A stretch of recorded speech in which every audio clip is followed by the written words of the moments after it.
What's up, everybody? This is Justin Flinner coming to you live from Northern Virginia with the Justin Flinner Podcast by My Mentor Medicine. Before I start today's podcast, I just want to say again, thank you to all of you who tune in each week for our new podcast on the Justin Flinner Podcast. We are so tremendously grateful for you to be here with us each week and to listen to all of the new topics that we bring to you. And we want to remind you that you can contribute. By providing even the smallest contribution, you can help us to deliver our messages across the world and accomplish our mission together. We know that you wouldn't be here if you weren't interested in making a change in your life. We all want to make changes in our life. I want to make changes in my own life. That's why I'm doing this here with you. So all that we ask is if you're willing to make a small contribution to the Justin Flinner Podcast. And how you can do it is by going to Anchor, our main platform, and searching for the Justin Flinner Podcast, and you can find a little button right there on the screen, and you can complete the process. And as always, we will continue to bring you the most important information that will make the biggest changes in your life. So we hope you enjoy this week's podcast, and we look forward to seeing you next week. And now, for this week's podcast.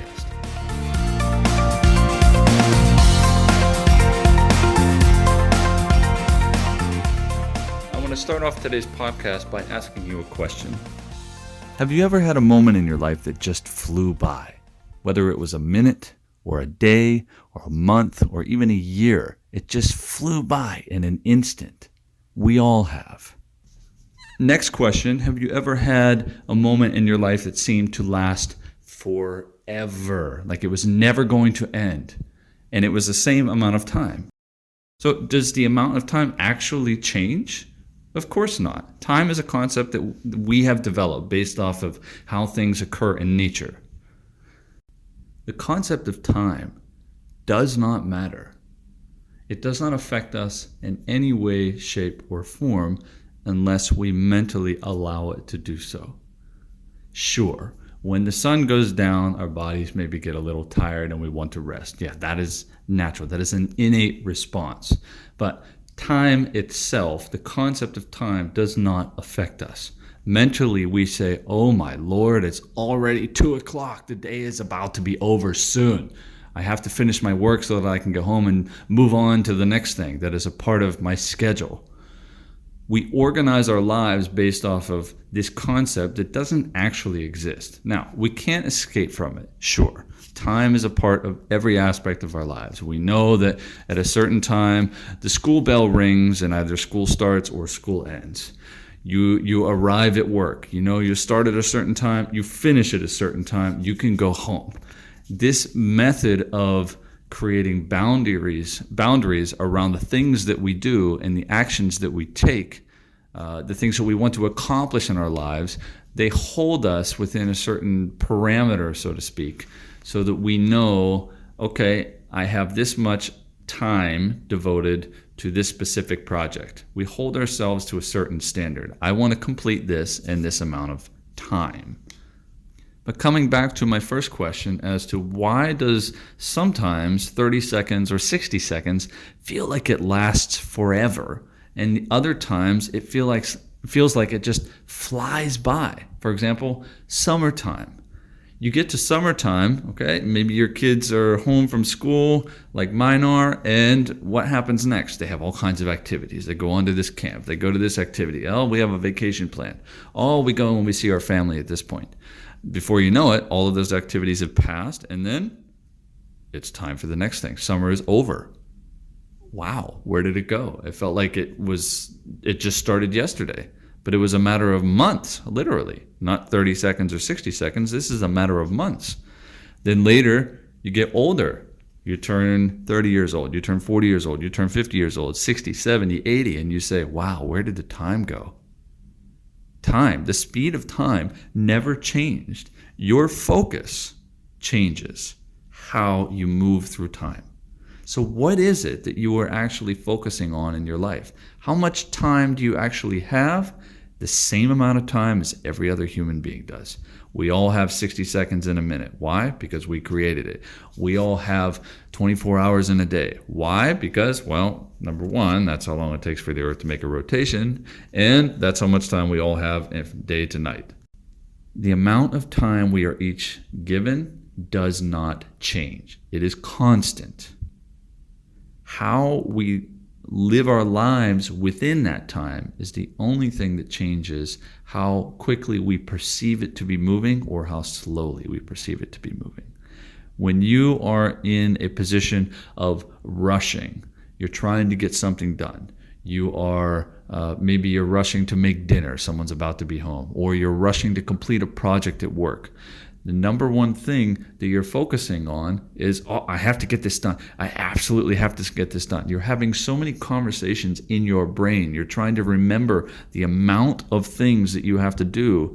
You're not focusing ultimately on the end result. You are so worried about not reaching the end result that what happens? You probably won't get there. Or if you do, the process of getting there was painful. So I was working with a student today in a Tai Chi class, and this particular student had arrived already feeling rushed because they were coming from an activity that they had rushed to, and then they were rushing to Tai Chi class, and then they had to rush out from Tai Chi class to go on to the next thing. That was just how she scheduled her day. That's how she managed her time for the day. And that's fine. There was nothing wrong with that. Again, 30 seconds can feel like an eternity, or it can feel like it passes by in an instant, or you can enjoy every second of it. So in the middle of the practice, I noticed that she was rushing through each of the movements. And then what happened after that? Immediately stuck in her head, feeling frustrated, saying, I don't think I'm doing this right. Am I doing this right? What's going on? I feel like I can't get this right. All of these conversations happening in her head and out loud, asking me all kinds of things. First thing I said to her was, you need to slow down. That was obvious, right? Of course. In order to first slow yourself down, you have to build the rhythm of a slower pace, if that is in fact what you want to do. If you want to build a rhythm of speeding up, you have to create that faster pace. So depending on what it is you want to achieve in terms of how you move through time, that will help you to understand exactly what you need to change. For this particular student, obviously we needed to slow down. So how do you create a slower rhythm? To create a slower rhythm, slow down your breath. Your body will follow the movements of your breath, especially when you're doing something like Tai Chi. When you practice Tai Chi and you breathe really, really quickly, what happens? Physiologically, a lot of things change. Your heart rate goes up. Your blood vessels start to dilate so that you can get more blood to your brain. Why? Because you're burning off all this oxygen. You're using everything. Your body is heating up because you're breathing so fast. You've created this environment internally based off of one thing, the speed of your breath, the rate of your breathing. In order to change that, to bring that down a notch or 2 or 10, you must alter the speed of your breathing, just as I'm doing now with altering the speed of my talking. If I was talking to you like this and I wanted to tell you about how to slow down your breath and slow down your movements and feel calmer and feel more at peace, that is not congruent with what I'm trying to describe to you. So by me slowing down the words that I am speaking, I can probably gain your attention also by how I'm emphasizing my words. So I control my breath and how it is used in order to control the rest of my body.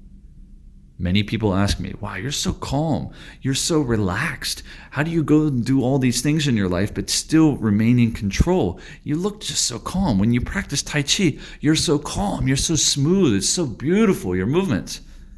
I can control my breath. That's part of the stage of moving into a higher level. Learn to control your body, learn to control your breath. Once those two things are under your control, so to speak, then you can control your mind.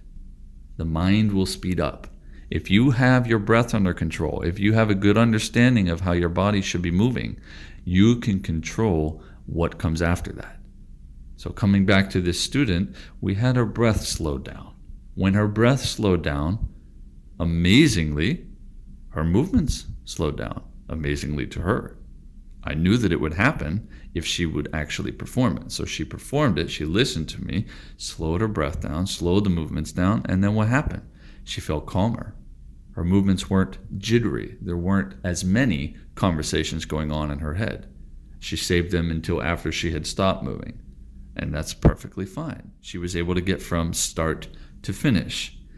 The same amount of time went by from her practicing it in a rushed pace versus a slower pace. And I mean that in terms of the rate of her breathing. Her breathing was really rushed. And then we slowed her breathing down. Now, I'm not saying that just breathing is the answer to all of your problems in terms of slowing down your life and feeling more in the moment. No, absolutely not. If you don't know how to slow down, if you don't know how to speed up, if that's your desire, then you must know how to alter the rhythm of your life. If the rhythm of your life is sitting in a chair, typing away at a keyboard, not doing much of anything except for doing a little turn to the left to look at some papers, doing a little turn to the right to pick up the phone, turning back to the center to look back at your computer. That is the rate of all of the movement in your life, physically. Then your body's going to feel probably pretty tired. You might eventually start feeling a little depressed. But if you change that pace and you say, okay, well, I've been sitting here for the last 30 minutes, I need to get up and move. Or if you have the luxury of having a standing desk, you decide for the next hour, I'm going to stand and work, and I'm going to move a little bit more. Change how your body moves will change the response that you get internally and how you feel mentally, emotionally. It will change your rhythm too. So changing the rhythm of how you move your body is another thing that you can do to experience time differently. For the example of the student, again, practicing Tai Chi, she left feeling even better than when she came in. And that is, of course, always my ultimate goal. The moment you come and see me, whether it is for acupuncture, whether it is for Tai Chi, whether it is for Qigong, whether it is just to have a nice cup of coffee or tea, my ultimate goal is to have you leave feeling even better than when you came in. If I didn't live my life that way, then there is no reason why I should try to get other people to do the same thing and help them realize that it is actually possible. However, if you are not in control of at least your body and your breathing, there is no way that you will be able to control the other aspects of your life. You must learn to use your body appropriately, and you must learn to control your breathing. Think about this. There's a lot of people out there, maybe you included, that don't like public speaking. If I said, okay, in the next 30 minutes, I want you to prepare a speech that's going to be delivered to 500 people who are going to be sitting out in the audience, and they want to hear your best speech on this particular topic. How would you feel? What would your body change into? Would your breathing speed up, or would it slow down? Would your heart rate speed up? Would it slow down? What would your shoulders do? Would they start to raise up, get a little closer to your ears? You get tense. You can probably feel it in your body right now. 500 people out there waiting for you in 30 minutes. You have to prepare this massive speech to impact their lives, and they're all waiting just for you. That really changes your body, and I guarantee it's going to change your breathing too. Your breath has the ability to relax your body, and by changing your body, you have the ability to change how you breathe. They're all tied together. Our body is one organism. It is one unit. It is one thing clumped together with all of these multiple parts that serve a specific purpose and work together in community and harmony as one whole. The moment we can understand exactly how to control them is the moment we can understand how we move through our lives and how we move through each second of our day. 30 seconds, 60 seconds, 1 day, 1 year, 1 lifetime. How are you spending your time? And how much time do you actually have? These are the questions that you should ask yourself. So, from now on, are you going to move the same way? Are you going to breathe the same way? Take the challenge to change your breathing. If you don't know what to do in terms of feeling differently, if you don't know how to move from a crappy state to an excited and happy state, change your body. Change your breath. Change how you are in that moment in time, and do it immediately. Don't wait. Don't think about it. Don't feel embarrassed about how many people are around you. Change yourself now. If you don't change now, you won't change later. Control your body. Control time. Thank you all for listening. This is Justin Flinner coming to you live from Northern Virginia with the Justin Flinner Podcast by My Metro Medicine. Have an awesome day, everyone. I'll see you next time.